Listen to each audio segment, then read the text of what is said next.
Hi, I'm Molly.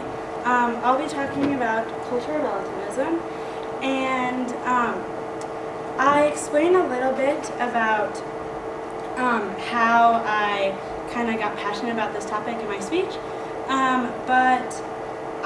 this speech is just about how I kind of struggled through a concept on this trip, and it's just kind of taking you through like an intellectual journey of mine that I had. So I hope you enjoy. So, cultural relativism is a term that has come up a lot during the last 3 months on TV. Here's the official definition. Cultural relativism is the principle that an individual's human's beliefs and activities should be understood by others in terms of that individual's own culture. Commonplace in anthropology, this term refutes the idea that there are fundamental values applicable all over the world. So, before I talk more about this, I want to tell a little story. When coming to Asia, our group was exposed to an array of cultural differences, some harder to swallow than others. We were taught about differences in language, food, social mobility, political freedoms, and much more. Let me first say that learning about different foods has been an easy experience, but some of the latter ones I referenced were a little harder to accept. One of our Thai culture teachers described a specific scenario in Thailand when his friend had gotten into a collision while driving. The friend had been completely free of fault. Our teacher went on to explain that whatever laws were in place about this type of collision were used as a light suggestion when it came down to consequences of the two men.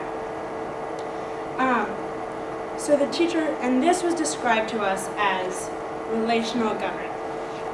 And the teacher told us that in Thai culture, being in someone's circle of concern is more important than the action you take. What does circle of concern mean? This term is just used to describe people who are looking out for you, family, friends, or personal connections. This story was told to us in order to display that such a concept is something that we don't really have in the U.S., and that we should understand this in terms of their culture so that we can appropriately navigate a society in which laws are secondary to personal connections. When hearing this, a spark was lit in me. To be completely honest, I was kind of outraged. Relational governing, I asked myself. In America, we call that corruption. I'm sorry, but I'm just not okay with this. Throughout the whole rest of the lesson, all I could think about was how I was just supposed to accept a value or practice radically different from my own.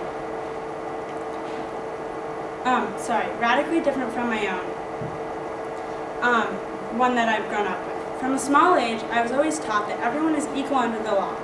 And now I was supposed to accept that this culture did it differently, and that's just the way it is.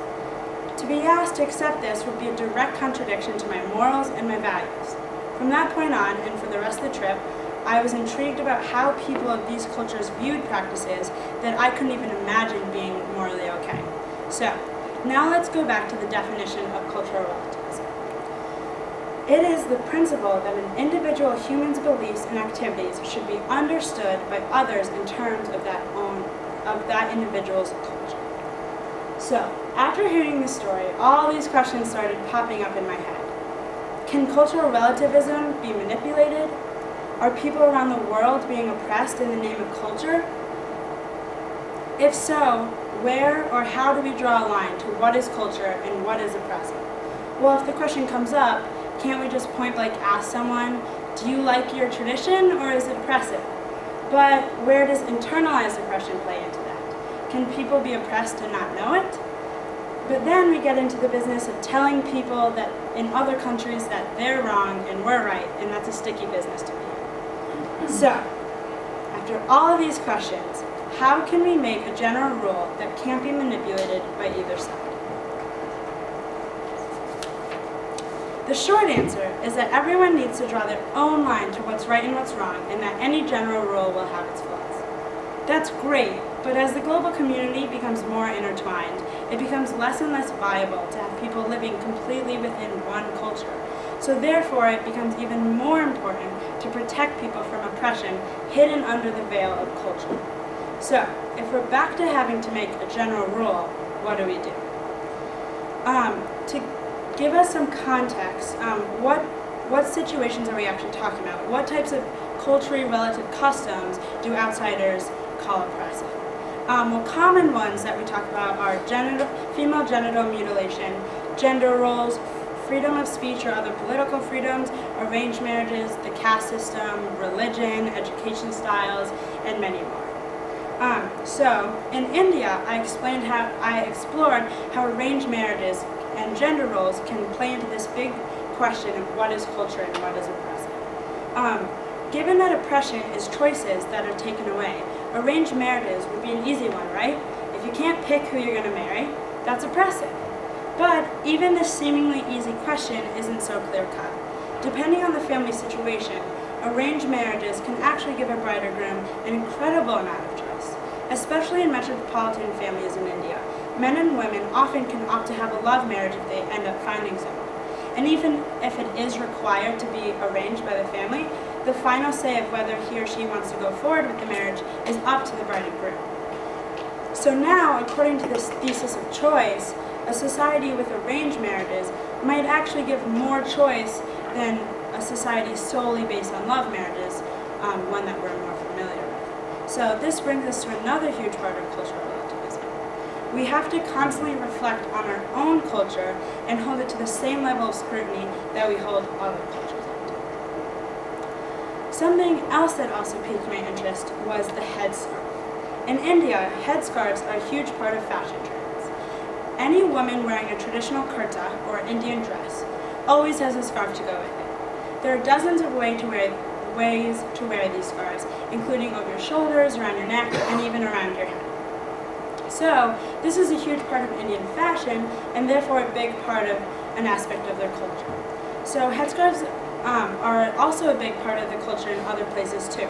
In Saudi Arabia, the law mandates that every woman wear at least a niqab at all times, which is a full body covering, including a headscarf. Given that the law enforces it, I think that shows that headscarves are also a pretty big part of Saudi Arabian culture. So, some would argue that these laws can be oppressive to women in India. So what's the difference between headscarves in India and headscarves in Saudi Arabia, if they're both equally part of the culture?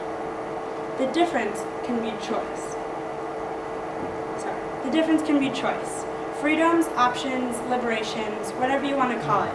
Women in India get to choose whether they want to wear a headscarf, and it can still be an enriching part of their culture, but women in Saudi Arabia are mandated to wear the headscarf. So, there we go. There's the start to a general rule. Choice can be part of the answer.